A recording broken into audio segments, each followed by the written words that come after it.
12,460 शिक्षक भर्ती से संबंधित समस्त साथियों का स्वागत है आपके अपने YouTube channel MK teaching point में। जैसा कि साथियों सभी को हमने अवगत भी कराया है और सभी को इंगित भी हो गया है कि जियो सर्कुलर जारी हो चुका है।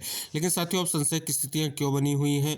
जब आदेश 6,470 पदों पर कॉमन मेरिट के आधार से भर्ती का है तो क्यों स्थितियाँ उत्पन्न होकर के आई हैं, सब कुछ जानेंगे इस वीडियो के माध्यम से। बिना स्किप किए वीडियो को अंत तक देखें और सभी साथियों को शेयर करें। और जो साथी चैनल पर पहली बार विजिट कर रहे हैं तो कृपया चैनल को सब्सक्राइब करके बेल आइकन प्रेस कर लें। साथियों बात करें जो आपका जियो जारी हुआ है उस परिप्रेक्ष्य में कुछ महत्वपूर्ण जो है चीज़ें निकल कर सामने आ रही हैं। बात करें तो स्पष्ट कर दें, खबरों के माध्यम से स्पष्ट किया गया है कि परिषदीय प्राथमिक स्कूलों में 12,460 सहायक अध्यापक भर्ती में कोर्ट के आदेश पर अवशेष 6,470 पदों पर नियुक्ति पत्र 30 दिसंबर को दिया जाएगा। बेसिक शिक्षा परिषद के सचिव प्रताप सिंह बघेल ने मंगलवार को आदेश जारी किया है। आदेश के मुताबिक 31 अक्टूबर के कोर्ट के आदेश के अनुपालन में अंतिम चयन सूची तैयार कर एवं जनपद के एनआईसी के पोर्टल पर 27 दिसंबर को अपलोड होगा। अभिलेखों का परीक्षण 29 दिसंबर को और काउंसलिंग अभिलेखों के परीक्षण उपरांत हर अभ्यर्थियों को नियुक्ति पत्र 30 को दिया जाएगा।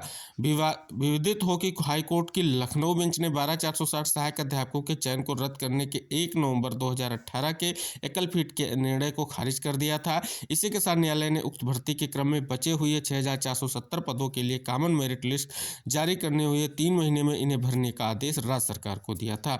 यह जो है आदेश न्यायमूर्ति AR मसूदी व न्यायमूर्ति ओम प्रकाश शुक्ला की खंडपीठ ने मोहित कुमार द्विवेदी व अन्य चयनित जो है अभ्यर्थियों की ओर से दाखिल 19 विशेष अपील की एक साथ सुनवाई करते हुए पारित किया गया था। इसी अनुपालन में 30 दिसंबर को अवशेष पदों पर नियुक्ति पत्र प्रदान किया जाएगा। उक्त भर्ती के 21 दिसंबर 2016 को विज्ञापन जारी कर चयन प्रक्रिया शुरू की गई थी। तो देख सकते हैं 21 दिसंबर 2016 को विज्ञापन जारी किया गया था और उस हिसाब से भर्ती प्रक्रिया को शुरू किया गया था। ये सारी जानकारी आपको मिल रही है जो महत्वपूर्ण जो स्पष्ट हो रही है। आइए साथियों एक बार नज़र डालते हैं जो सर्कुलर जारी हुआ है उस पर। हम साथियों जो कल सर्कुलर जारी हुआ था उसमें स्पष्ट रूप से अगर देखें तो क्या कुछ स्पष्ट किया गया है। हम कोर्ट का जो स्पष्ट रूप से निर्णय है उस पर बात करेंगे कि ऊपर जो कहा गया है उसके मद्देनज़र एकल पीठ द्वारा पारित आदेश दिनांक 1/11/2018 को रद्द करते हुए हम संबंधित अधिकारियों को सभी पदों को भरने के लिए निर्णय लेने के निर्देश के साथ सभी विशेष अपीलों का निपटारा करते हैं। तारीख में 3 महीने की अवधि के भीतर उपरोक्त चर्चा अनुसार संबंधित जिलों में दिनांक 26/12/2016 की अधिसूचना परिपत्र के साथ पढ़े गए NCT अधिसूचनाओं के अनुसार सभी पात्र सहायकों की एक सामान्य योग्यता सूची तैयार करके से 6,470 पदों को शामिल करते हुए इस आदेश की प्रमाणित प्रति प्रस्तुत करने हेतु तो साथियों स्पष्ट कर दें जो आपकी मेरिट लिस्ट तैयार करने की बात की गई है तो आपकी जो भर्ती होगी वो जो अधिसूचना कहें या सर्कुलर कहें 26/12/2016 के ही अधीन होगी। इसीलिए साथियों जो सबसे बड़ी वर्तमान में स्थिति निकल कर सामने आई है तो यहाँ पर जो है स्पष्ट रूप से चयन सूची तैयार करने और प्रकाशन को अपलोड करने की बात यहाँ पर की गई है। काउंसलिंग की बात की गई है, लेकिन साथियों काउंसलिंग में डेट एक ही होने के कारण जो स्थितियाँ बनी हैं।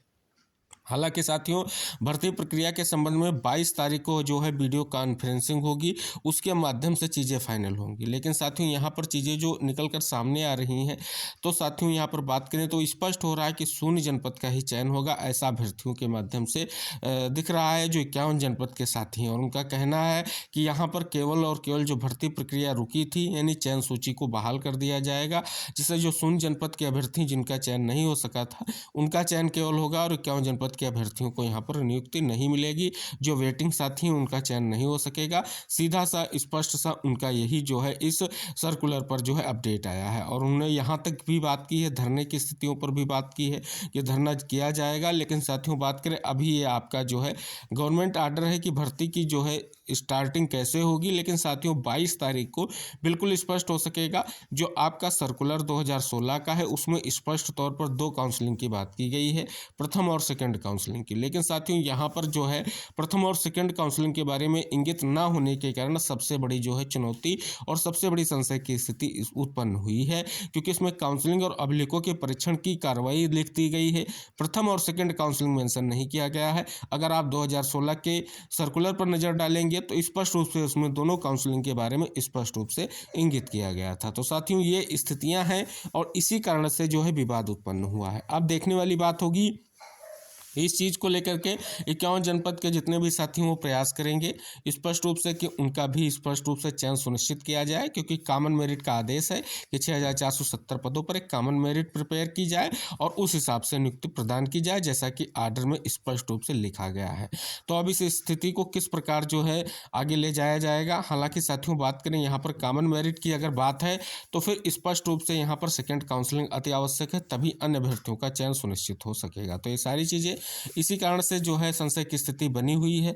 इस पर जल्द ही स्थितियां बदलनी चाहिए, जल्द ही इस पर विभाग को क्लियर करना चाहिए कि 6470 पदों पर जो कॉमन मेरिट होगी उसमें 0 और 51 जनपद के साथी मिलकर के जो कॉमन मेरिट बनेगी उनका चयन किया जाएगा। क्योंकि जो संशय की स्थितियां हैं उसके कारण जो है कि मामले की अगर हम बात करें तो स्पष्ट रूप से भर्ती प्रक्रिया को फिर से जो है कोर्ट जाने की तैयारी भी हो सकती है, क्योंकि अगर ऐसी स्थिति रही तो स्पष्ट रूप से 51 जनपद के अभ्यर्थी आगे जरूर आएंगे और इसके लिए वो प्रयास कर रहे हैं। उनकी मांग है कि उनका भी जो स्पष्ट रूप से रुख रखा जाए, और उन्होंने पहले भी इसी चीज़ को लेकर के कई बार आप सभी ने देखा होगा की स्थितियां जो है संशय की रही और उनको लेकर के धीरे धीरे आगे बढ़ते हुए आज जब सर्कुलर की स्थिति आ गई है तब भी यही बात चल रही है। तो इसका सीधा सा सेंस यही है कि सभी अभ्यर्थियों को ध्यान में रखते हुए विभाग को स्पष्ट रूप से जल्द कोई निर्णय लेना पड़ेगा और चीज़ें स्पष्ट करनी पड़ेगी। देखने वाली बात होगी अगला कदम अभ्यर्थियों के माध्यम से क्या लिया जाएगा, ये सबसे बड़ी बात है। और स्पष्ट रूप से जो भर्ती प्रक्रिया को संपन्न कराने का स्पष्ट रूप से जो प्रयास है आखिरकार सफल हुआ, यानी आप सभी का जो है